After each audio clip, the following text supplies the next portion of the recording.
I don't know if you realize this, but we are almost 2 years away from the next presidential election, but it is already in full swing.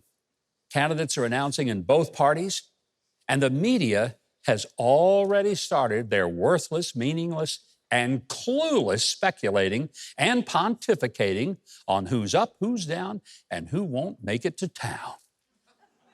Well, Donald Trump was my second choice for president in 2016. Second choice. Because my first choice was me, folks, just so you know, okay? Yeah. But when I didn't make it, I endorsed, supported, and campaigned for Donald Trump. As president, he exceeded my expectations in implementing the America First policies. And they were long overdue to truly make America great again.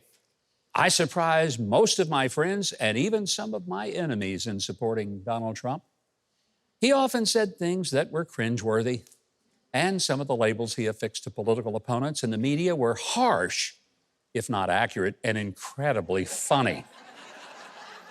Okay, I didn't like all of his tweets or his comments from the podium. And when people ask, how could I support him? I said, well, it's like choosing a doctor to do surgery on a member of my family. If my choice was between a kind, loving, praying surgeon who had the bedside manner of a pastor, but who had never successfully done that particular surgery, or I could pick a surgeon who was gruff, bombastic, and impatient, and who had the bedside manner of a schoolyard bully, but he had successfully done that surgery hundreds of times. I'd pick the guy with the questionable personality, but the experienced and skillful surgical hands. Because you see, voting for a president, it's not like being put on a church pulpit committee and hiring a pastor.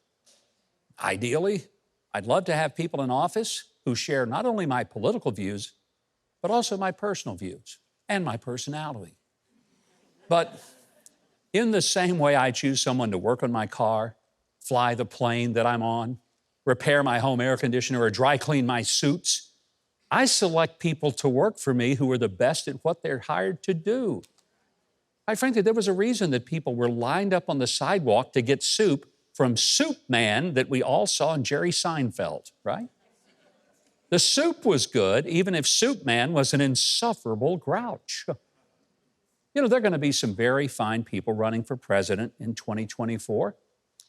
And there are going to be some who could prove to be as worthless as a milk bucket under a bull. But just to be clear, I will again personally support President Trump so he can finish what he started during his first term. You see, I believe he accomplished more to make America great again than any president in my lifetime, and that goes back to Eisenhower. There were presidents who were more articulate and had a more engaging sense of humor, such as Kennedy and Reagan. There were some who had great legislative savvy, such as Lyndon Johnson.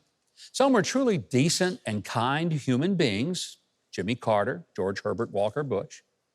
But no president helped this country get steered away from the insanity of socialist economics and insane policies on energy, the military, and the proper role of the courts, as did Donald Trump.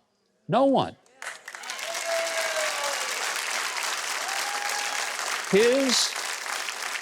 His tax and regulatory reforms put more than $4,000 in the pockets of working-class families. His energy policies provided us with affordable energy for our cars and homes and made us energy independent over Middle Eastern countries who hated us. And we were energy independent for the first time in 75 years. His tough love to European nations who were derelict in paying their agreed-to dues for NATO, quite frankly, what he did actually saved NATO. He was the first president since Reagan to not get us in a war. Yet he advanced the pay and benefits of our military and focused on our armed forces being lethal instead of just being diverse and woke. In 2016, I had the opportunity to introduce him in New York to 1,000 pastors, and I said, with him sitting right by me, I wasn't sure he could find John 3:16 in a Mark New Testament. But let me say, no president ever did more for religious liberty than Donald Trump did. And no president was ever as pro-life as he was. And not just in what he said, but what he actually did. And by the way, he had the guts to move our embassy in Israel to Jerusalem, recognize Jerusalem as the rightful capital of the Jewish state, and enact the groundbreaking Abraham Accords. Maybe there are other conservative candidates for president who would do well, but who else could take and endure the relentless hate that he has faced and the never-ending persecutions and prosecutions of the demonic deep state? Hey, Donald Trump is far from perfect, but then so am I, and so are you. But I love my country, and I don't want it to be in second place or third place. I want it to be first, and I'll put up with a personality.